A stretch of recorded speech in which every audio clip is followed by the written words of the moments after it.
right, welcome everybody. The long-awaited Shanna is here on the Brandon Yeah, Turner podcast, and Shanna is a realtor in Maryland, Baltimore County. Been for 5 years. it's And Shauna, but that's okay. Shauna, excuse me, It's I'm okay. sorry, Like Shauna. Shauna, excuse me, Shauna. Yeah. Realtor for 5 years, Baltimore County, and sub-2 student for several months now. And Shauna, I'll let you introduce yourself and take it away from here. Tell us a little bit about yourself. Yeah. So I've been a realtor for 5 years. Started out doing it with a girlfriend of mine, but she actually had a ton of grandkids. I have zero. And she also had a main business with her husband, home improvement business. So she wasn't around as much as I was. I had a lot more, time to invest. Mm-hmm. And so then one of my friends was like, hey, you know what? If you really want to kind of learn the ropes and stuff, the best thing to do when you first start out being a realtor is to join a team. So I did. I joined like the best team around, in my So opinion. you actually became a realtor to be an investor as No, well? Oh, became a realtor to become a realtor. I okay. thought about being a realtor several times throughout my life, but about 5 years ago is when I finally went for it. Okay. Okay. So I joined a team. Oh my gosh, I learned so much from this team. I mean, I can never The whole thank. industry. So to actually become a Maryland realtor, it was mainly take some courses, take the final Maryland test, Mhm. but it doesn't obviously cover everything about real estate. Yeah. So what they say is true. You don't really learn how to be a realtor in real Hmm. estate school to get your Yeah. license. You really just it obviously hasn't really been updated over the years that much. So you're just really taking those classes to get your license. Hmm. And then when you get in the field, um a lot of that stuff you'll never even use again. I think the classes mainly cover some ethics stuff mainly. Yeah, I think they're mainly for like the laws, and they just teach you like general things like townships and um like one of the things for example is like how many square feet, I mean how many square feet are in an acre. It's like Mm. 43,650 or something like that. Right. Stuff Information like you really have to know to be a realtor, right? right, Yeah. right. They teach you about the lines, property lines. What were they called? See, this is what I'm saying. I can't even remember any of it because it was 5 years ago and we've never had to use it. So if you don't use it, you lose it, right? Yep. Meets and bounds and all that stuff. Yes, yes, yes. Yeah. Stuff Yeah. like Yeah. that. Hmm. And they're Hmm. like townships. I'm like, townships. I thought that was just like a slang term for a group of people that like to hang out in their town. Township. It's gangsters Right, in a right. township. Oh my gosh. So funny. It's a term I hear a lot in like Pennsylvania. It's this township and that township, but I don't see it much in Well, they Maryland. still use that. Well, see, the Northeast, the north from the middle to the north on the East Coast is like the oldest part of the United States. So you're gonna hear Mm, that older stuff there. right. Yep. You know? The way our deeds are recorded, and there's a lot of like old English Mm. terminology in there. Yeah. Mhm. I know what you mean. I'm from the area, the Maryland area. Not, I know you're in Baltimore, but it's Maryland's Maryland, right? Yeah. But So on that team, oh my gosh, everything was great. Everything was learning so much. I was loving being on that team. I was so grateful. And then the pandemic happened, the shutdown Mhm. happened. A lot of people lost their way. I think nobody has ever, I don't think anybody's 100% exactly like they were before it happened. Mhm. We're all changed, whether it's a little or a lot. Mhm.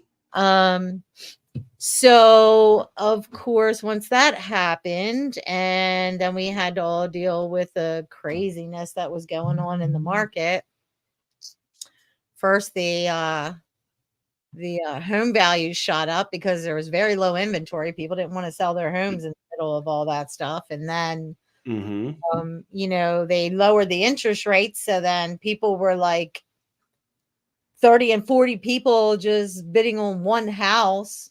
And that brings the values of the homes really fast. And then after that, we had I nicknamed it the investor buying frenzy.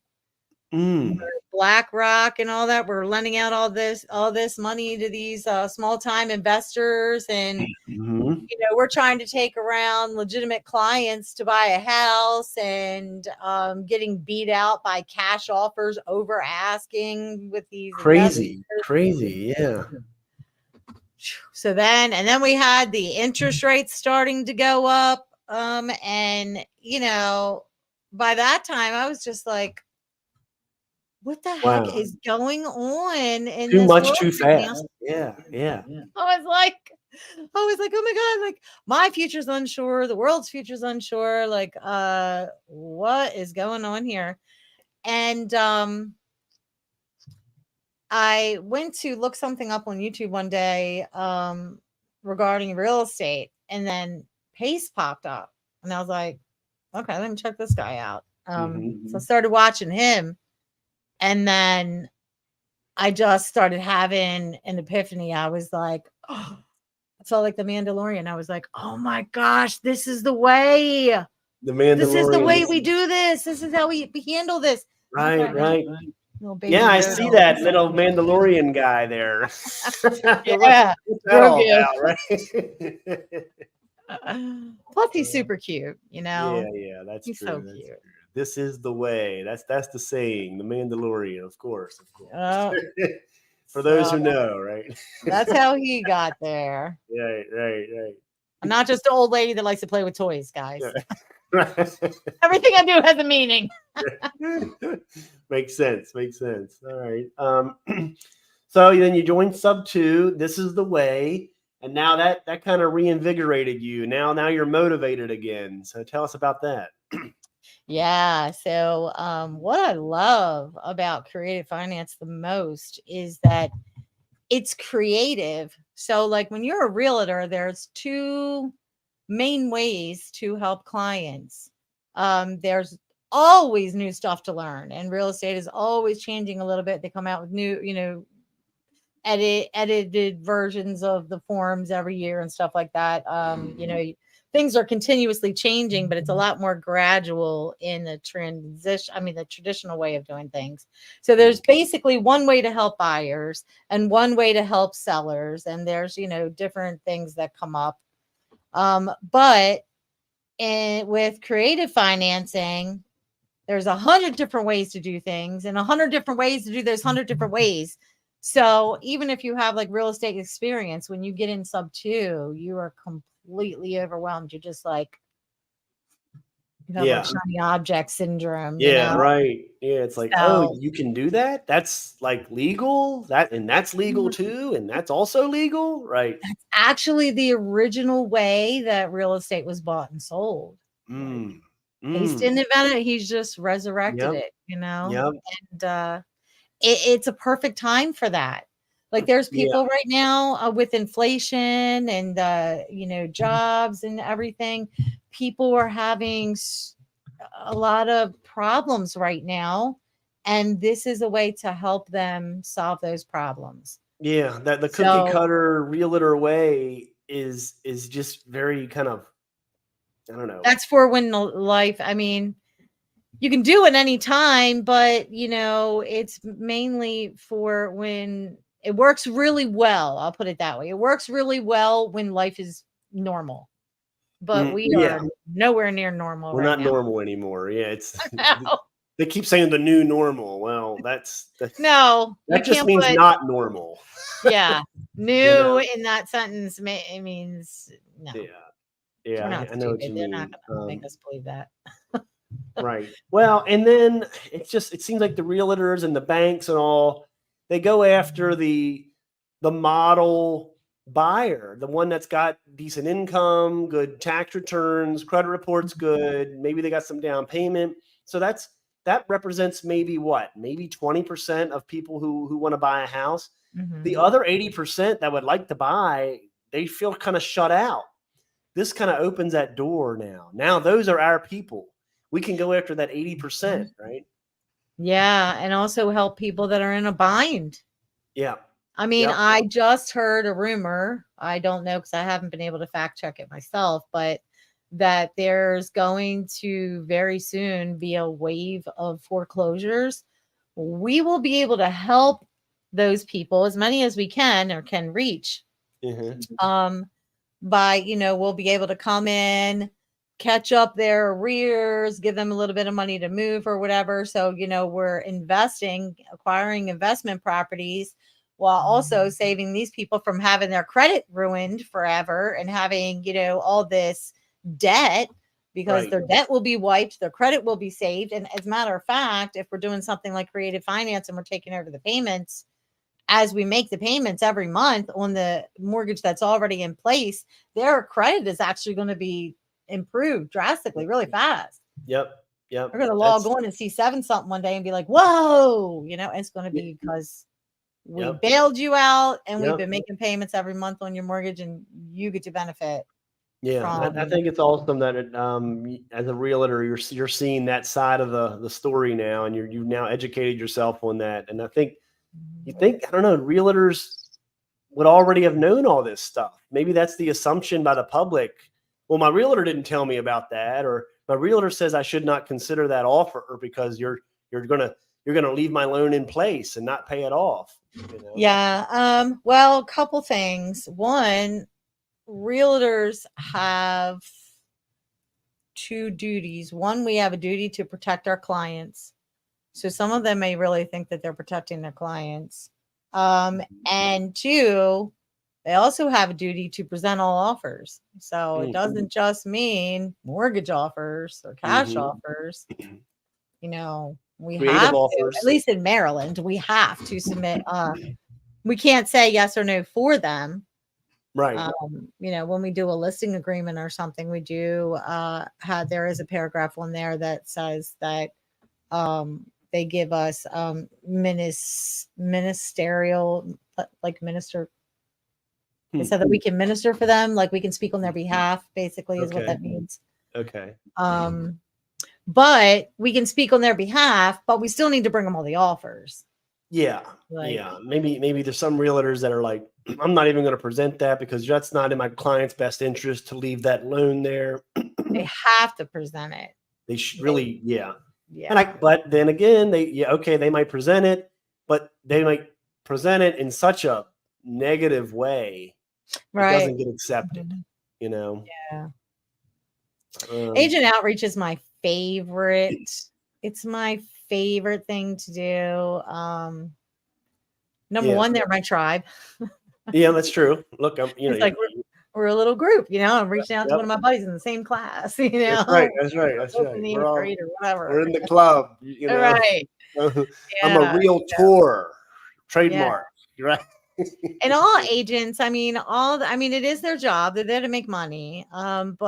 And we don't get paid until the job is done. Unfortunately, it's one of those types of jobs. But we all want to help our clients.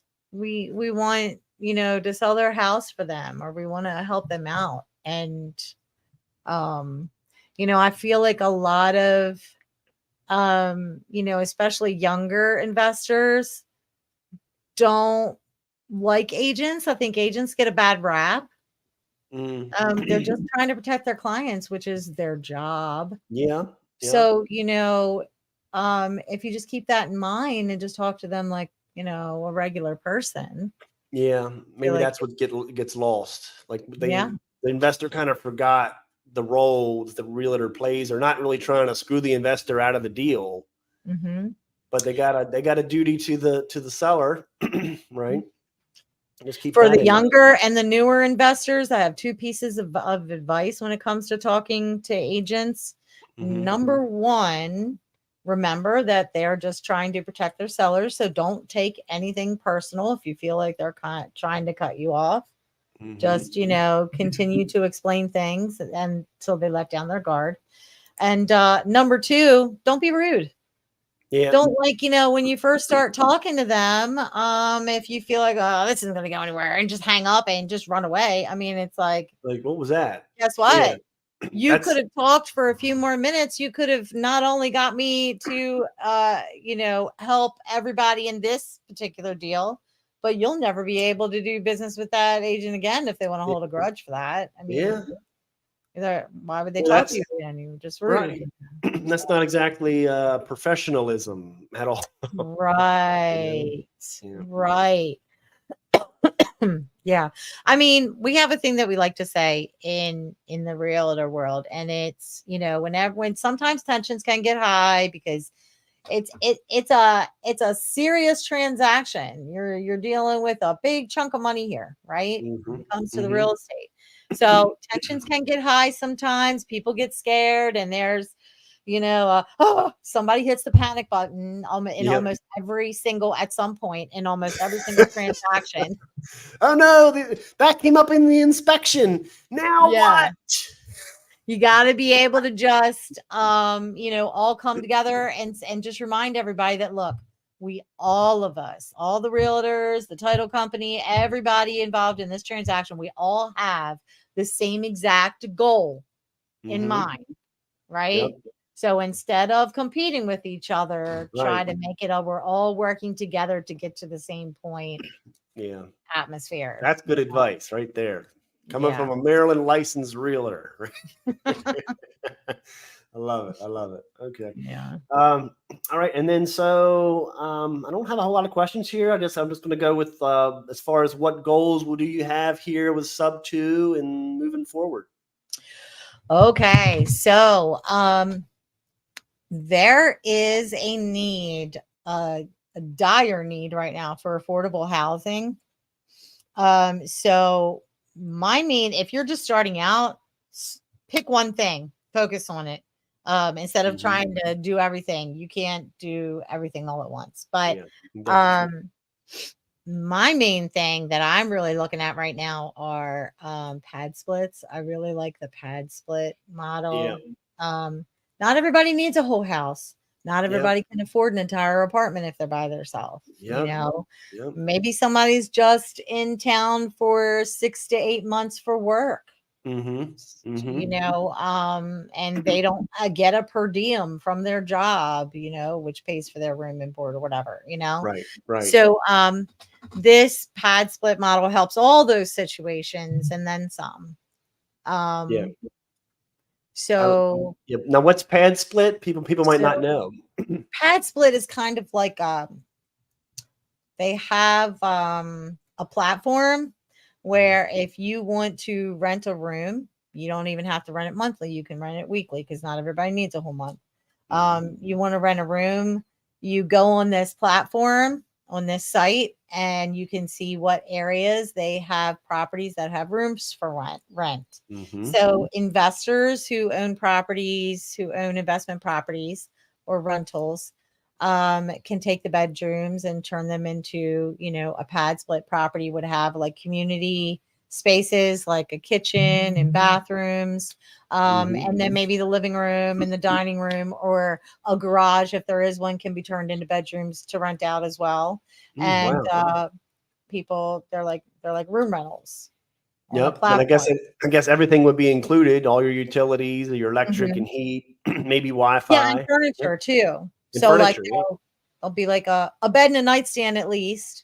Some of them will also have a desk. Some of them will also have a TV. Some kind of a closet maybe, and that's it. And a window and a way in and out, maybe 2 ways in and out, I believe. Yeah. A laundry room. Usually they're single family homes. So, I mean, people have pad split didn't invent this. People have been doing this, but pad split is just like a property management company that investors that own properties can they can basically advertise on there. Yep. That's awesome. Yeah. Okay. Yeah.